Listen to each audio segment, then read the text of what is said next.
মিথুন ৰাশি সাপ্তাহিক ৰাশিফল 1ৰ পৰা 7 বহাগ। এই বহাগ মাহৰ প্ৰথম সপ্তাহটো মিথুন ৰাশিৰ বাবে সাধাৰণ নহয়। নতুন বছৰৰ আৰম্ভণিৰ লগে লগে আপোনাৰ জীৱনত কিছুমান গুপ্ত পৰিৱৰ্তন আৰম্ভ হৈ গৈছে, যি আপুনি এতিয়াও সম্পূৰ্ণ বুজি পোৱা নাই। এই 7 দিনত কিছুমান আচৰিত সুযোগ আপোনাৰ দৰজাৰ মুখত আহি থিয় দিব, কিন্তু সেয়া চিনাক্ত কৰিব পাৰিব নে নাই সেইটো সম্পূৰ্ণ আপোনাৰ সিদ্ধান্তৰ ওপৰত নিৰ্ভৰ কৰিব। কিছুমান পুৰণি সমস্যা সমাধান হ'ব, আনহাতে নতুন দিশ মুকলি হ'ব। এই সপ্তাহটো আপোনাৰ বাবে হ'ব পাৰে ৰিষ্টাৰ্ট নহয়, বৰঞ্চ আপগ্ৰেড অফ ইয়ৰ লাইফ। সেয়েহে এইটো মিছ নকৰিব, কাৰণ এই সপ্তাহত মিথুন ৰাশিৰ ভাগ্য লিখা হৈছে একেবাৰে নতুনভাৱে। বেছি পলম নকৰি আহক তেন্তে আৰম্ভ কৰোঁ। প্ৰথমতে আহিছোঁ ধন সম্পত্তি। এই বহাগ মাহৰ প্ৰথম সপ্তাহত আপোনাৰ ধন সম্পত্তিৰ অৱস্থা লাহে লাহে উন্নতিৰ দিশত আগবাঢ়িব।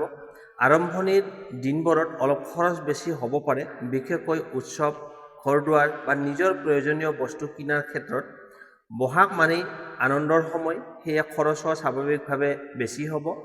কিন্তু ভাল খবৰটো হৈছে এই খৰচৰ মাজতো আপোনাৰ ইনকামৰ দিশ নতুন দুৱাৰ মুকলি হোৱাৰ সম্ভাৱনা আছে। সপ্তাহৰ মাজভাগত আপুনি কোনো সৰু লাভ বা আগতে ৰৈ থকা ধন ঘূৰাই পোৱাৰ সম্ভাৱনা দেখা যায়।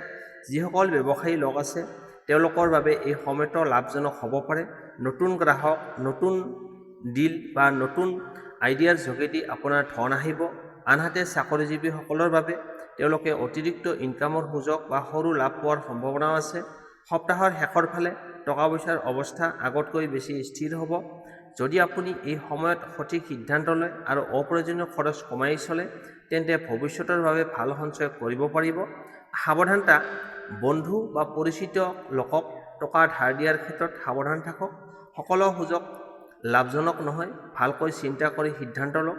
উপদেশ: এই সপ্তাহত টকা পইচাৰ সঠিক ব্যৱস্থাপনা কৰিলে আপুনি আগন্তুক মাহবোৰত আৰ্থিকভাৱে শক্তিশালী হ'ব পাৰিব। ইয়াৰ টিপছ: বৃহস্পতিবাৰে গৰীব ব্যক্তিক কিছুমান খাদ্য দান কৰক। ই আপোনাৰ টকা পইচা অহাত বৃদ্ধি কৰে, লগতে সহায় কৰিব। এতিয়া আহিছোঁ কৰ্মজীৱন। এই বহাগৰ আৰম্ভণিৰ সপ্তাহত কৰ্মজীৱনত আপোনাৰ বাবে নতুন সুযোগ আৰু সৰু সুৰা চেলেঞ্জ দুয়োটা একেলগে আহিব।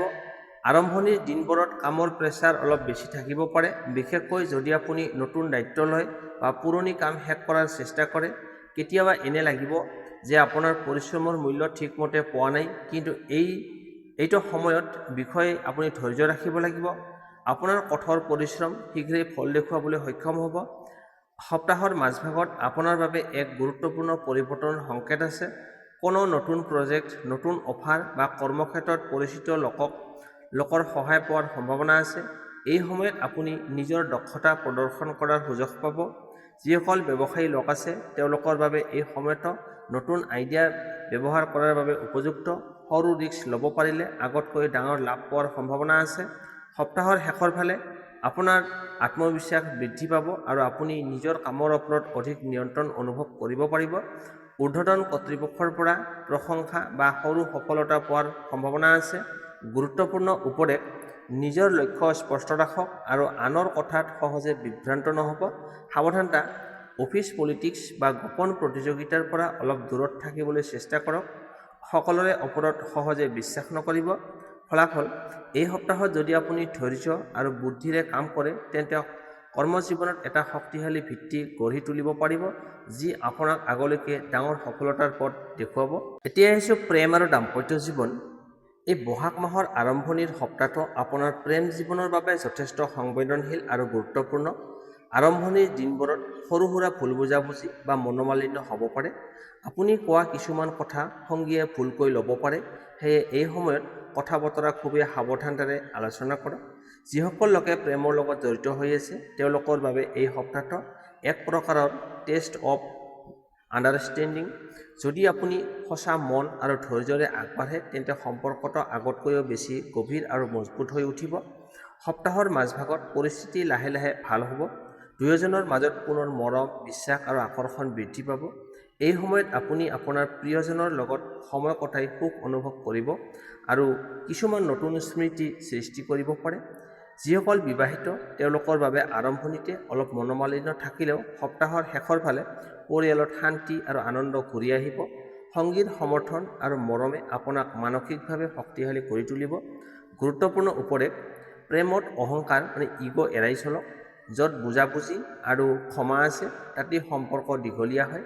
ৰোমান্স টিপছ: এই সপ্তাহত আপোনাৰ প্ৰিয়জনক অলপ সময় দিয়ক আৰু গুৰুত্ব দিয়ক। এটা সৰু ছাৰপ্ৰাইজৰ কথা আপোনাৰ সম্পৰ্কত নতুন উষ্ণতা আনিব পাৰে।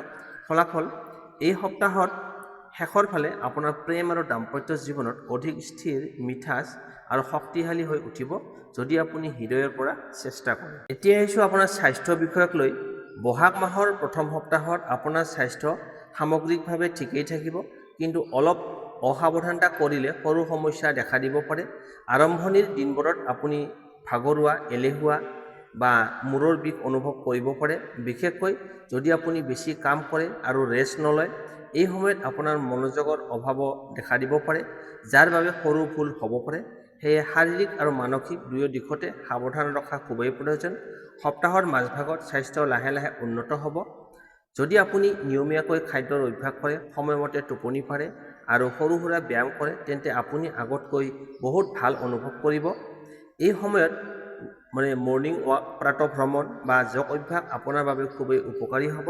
সপ্তাহৰ শেষৰ ফালে আপুনি অধিক সক্ৰিয় আৰু শক্তিশালী অনুভৱ কৰিব, কিন্তু অলপ সাৱধান থাকিব লাগিব। বিশেষকৈ চৰ্দি, জ্বৰ, পেটৰ সমস্যা বা পানীৰ অভাৱৰ পৰা বাচি থাকিবলৈ চেষ্টা কৰক। গুৰুত্বপূৰ্ণ উপদেশ: নিজৰ শৰীৰৰ সংকেতক অৱহেলা নকৰিব। সময়মতে ৰেষ্ট লওক আৰু স্বাস্থ্যক প্ৰাধান্য দিয়ক। সাৱধানতা: অধিক টেনচন আৰু মানসিক চাপ লোৱাৰ পৰা বাচি থাকক। ই আপোনাৰ স্বাস্থ্যত নেতিবাচক প্ৰভাৱ পেলাব পাৰে। টিপছ: প্ৰতিদিনে অন্ততঃ 10 পৰা 15 মিনিট ধ্যান কৰক আৰু পানী বেছি খাওক। ই আপোনাৰ দেহ আৰু মন দুয়োটাকে সতেজ আৰু সুস্থ ৰাখিব। ফলাফল: সঠিক যত্ন ল'লে এই সপ্তাহত আপোনাৰ স্বাস্থ্য স্থিৰ আৰু নিয়ন্ত্ৰণত থাকিব। এতিয়া আহিছোঁ আপোনাৰ ব্যক্তিগত জীৱন। 1 পৰা 7 বহাগ। এই বহাগ মাহৰ আৰম্ভণিৰ সপ্তাহটো আপোনাৰ ব্যক্তিগত জীৱনত এক নতুন অনুভৱৰ সূচনা কৰিব পাৰে। আপুনি নিজৰ ভিতৰত কিছুমান পৰিৱৰ্তন অনুভৱ কৰিব, যেনেকৈ আপুনি আগৰ দৰে নহয়, বৰঞ্চ অধিক সচেতন আৰু বুজাপৰা সম্পন্ন হৈ উঠিছে। সপ্তাহৰ আৰম্ভণিত অলপ মানসিক অস্থিৰতা বা চিন্তা থাকিব পাৰে। কিছুমান পুৰণি বিষয় বা স্মৃতি আপোনাক ভাবিবলৈ বাধ্য কৰিব পাৰে, কিন্তু এইটো আপোনাৰ বাবে এটা লাৰ্ণিং ফেজ হিচাপে দেখা দিব, যিয়ে আপোনাক আগলৈ আগবাঢ়িবলৈ সহায় কৰিব। সপ্তাহৰ মাজভাগত আপুনি নিজৰ বাবে সময় উলিয়াবলৈ আৰম্ভ কৰক। পৰিয়াল, বন্ধু বা প্ৰিয়জনৰ লগত সময় কটালে মনটো শান্ত হ'ব। এই সময়ত আপুনি নিজৰ জীৱনক নতুনকৈ গঢ়াৰ চিন্তা কৰিব পাৰে, নতুন অভ্যাস, নতুন লক্ষ্য বা নতুন দিশ। সপ্তাহৰ শেষৰ ফালে আপোনাৰ আত্মবিশ্বাস বৃদ্ধি পাব। আপুনি অনুভৱ কৰিব যে আপুনি নিজৰ জীৱনক নিয়ন্ত্ৰণ কৰিবলৈ সক্ষম হৈছে। নিজৰ সিদ্ধান্তত দৃঢ়তা আহিব আৰু আপুনি আগবাঢ়িবলৈ সাজু হ'ব। গুৰুত্বপূৰ্ণ উপদেশ: নিজৰ ওপৰত বিশ্বাস ৰাখক, আনৰ কথা বেছি মনত নল'ব। আপোনাৰ পথ আপুনিয়েই নিৰ্ধাৰণ কৰিব লাগিব। সাৱধানতা: অপ্ৰয়োজনীয় চিন্তা আৰু অতীতৰ কথা ধৰি নাথাকিব, বৰ্তমানক উপভোগ কৰক। টিপছ: প্ৰতিদিনে অলপ সময় নিস্তব্ধতা বা ধ্যানত কটাওক। ই আপোনাৰ মনক শান্ত আৰু শক্তিশালী কৰিব। সংক্ষেপে, এই সপ্তাহটো আপোনাৰ ব্যক্তিগত জীৱনক এক ভিতৰুৱা পৰিৱৰ্তন আনিব, যি আপোনাক আগতকৈ অধিক পৰিপক্ক, শান্ত আৰু আত্মবিশ্বাসী কৰি তুলিব। এতিয়া আহিছোঁ বহাগ মাহৰ প্ৰথম সপ্তাহত আপোনাৰ বাবে শুভ তাৰিখ, শুভ সংখ্যা আৰু শুভ ৰং লগতে প্ৰতিকাৰনো কি হ'ব। শুভ তাৰিখ: এই সপ্তাহত 2 তাৰিখ, 4 তাৰিখ আৰু 7 তাৰিখ 2 বহাগ, 4 বহাগ আৰু 7 বহাগ আপোনাৰ বাবে বিশেষ শুভ হ'ব পাৰে। এই দিনবোৰত নতুন কাম আৰম্ভ কৰা, গুৰুত্বপূৰ্ণ সিদ্ধান্ত লোৱা বা কোনো নতুন সুযোগ গ্ৰহণ কৰাৰ লাভজনক হ'ব। শুভ সংখ্যা 3, 5 আৰু 7 এই সপ্তাহত আপোনাৰ বাবে ভাগ্য বৃদ্ধি কৰা সংখ্যা। এই সংখ্যাবোৰ আপুনি দৈনন্দিন জীৱনত ব্যৱহাৰ কৰিলে ইতিবাচক ফল পাব পাৰে। শুভ ৰং: সেউজীয়া, হালধীয়া আৰু আকাশী। এই সপ্তাহত আপোনাৰ বাবে সৌভাগ্য বঢ়োৱাৰ ৰং। এই ৰংবোৰ পৰিধান কৰিলে আপোনাৰ আত্মবিশ্বাস আৰু ইতিবাচক শক্তি বৃদ্ধি পাব। এতিয়া আহিছোঁ প্ৰতিকাৰ, ৰেমেডি। প্ৰতিদিনে ৰাতিপুৱা বুধ গ্ৰহৰ নাম স্মৰণ কৰক। ওম বুং বুধায় নমঃ এই মন্ত্ৰটো 11 বাৰ বা 21 বাৰ জপ কৰক। বুধবাৰে সেউজীয়া বস্তু যেনে শাক-পাচলি দান কৰক। 4 নম্বৰ, গৰু বা চৰাইক খাদ্য খাবলৈ দিয়ক। ই আপোনাৰ ভাগ্য শক্তিশালী কৰিব। বিশেষ উপদেশ: কথা বতৰা আৰু সিদ্ধান্ত লোৱাৰ সময়ত ধৈৰ্য ৰাখক। খৰধৰ কৰিলে ক্ষতি হ'ব পাৰে।